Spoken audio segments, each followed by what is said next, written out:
Hi guys, welcome to FTM Transtastic. I'm Emil and I'm late again. I'm terribly sorry. It's been a ridiculously busy week for me and I forgot yesterday that I was supposed to film a Transtastic video until I was on my way to my new job and it was the afternoon and then I got home at about 9:30, so I was way too tired to film then. So I'm sorry about that, but hopefully it's gonna calm down and not be so busy from now on. This week's topic is misconceptions about trans people, and at first I was just gonna list some misconceptions and sort of debunk them and talk about them, but I think they actually sort of deserve their own videos. That doesn't mean I'm gonna make them, but I think they deserve a deeper explanation that I would have been able to give in this video. I'm just going to talk about how I think we can help eradicate misconceptions about trans people. I think misconceptions come from a lack of education and a lack of representation. So I think what would be best, because there are a lot of misconceptions, maybe I should say that first about trans people, in case you for some reason don't know.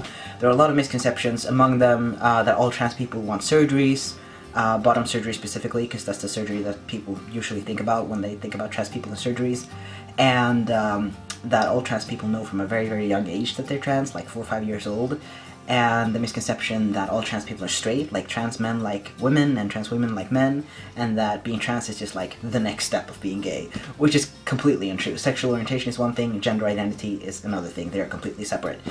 So I think what we need is, first of all, to include trans people and being trans in education in schools. So in most places it seems that the sexual health lessons need to be improved. I'm just going to talk about how I think we can help eradicate misconceptions about trans people.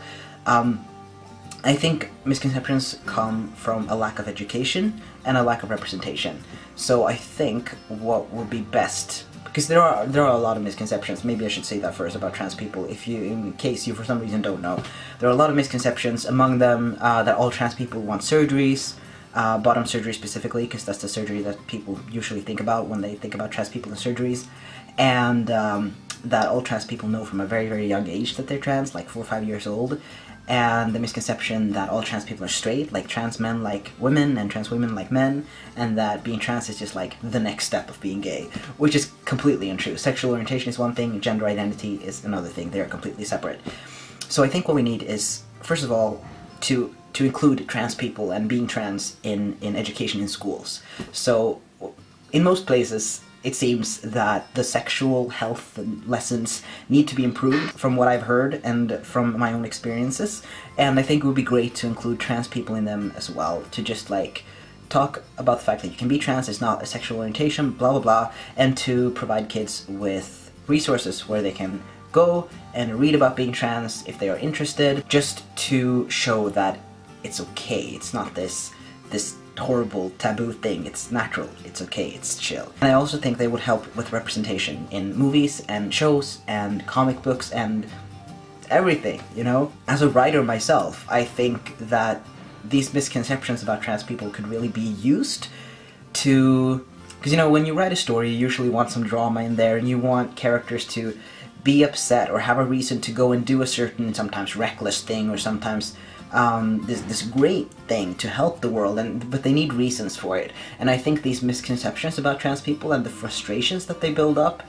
especially when they come from friends and family, could be an awesome way to drive a character to a certain action or to a certain state of mind. So it definitely is not a pointless thing to have in a story. It can be a really great way to both educate and create a great storyline and a great character arc as well, both for the trans person and for the ones that have the misconceptions. Obviously with the assumption that these writers, you know, take advice from trans people to make sure that it is done in the best way possible for us, so that it benefits us, because the representation that we have today is a sensitive thing, because we are so underrepresented and because there are so many misconceptions about us, that the representation that we do have is very important, that it is done right, so as not to make these misconceptions even stronger and deeper rooted, but rather to eradicate them. I think to educate and to represent are the most important things, and writing articles about trans people, which I've seen more and more, at least in Sweden. I've seen there's been a lot, like a big newspaper did a whole like thing on trans people not long ago. They had non-binary people, it was so cool. They did like a little movie clip thing, and then they had a little article, and then they had some information about trans people and what to do if you're trans and if you want medical transition in Sweden. It was so cool. But also to sort of not only have it within this political context, but also have it within the context of like a movie or a TV show where the person is a character and they have other things in their lives as well than just being trans.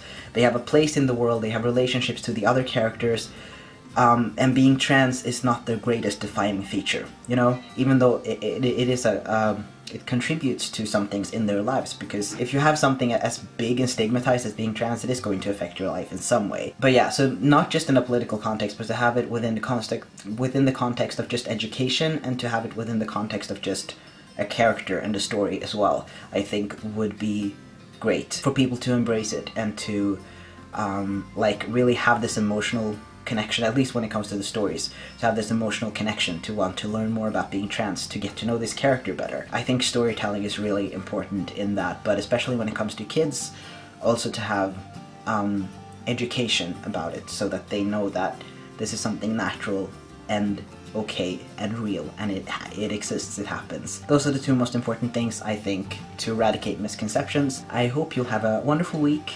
and I will see you next Monday. Okay, love you. Bye.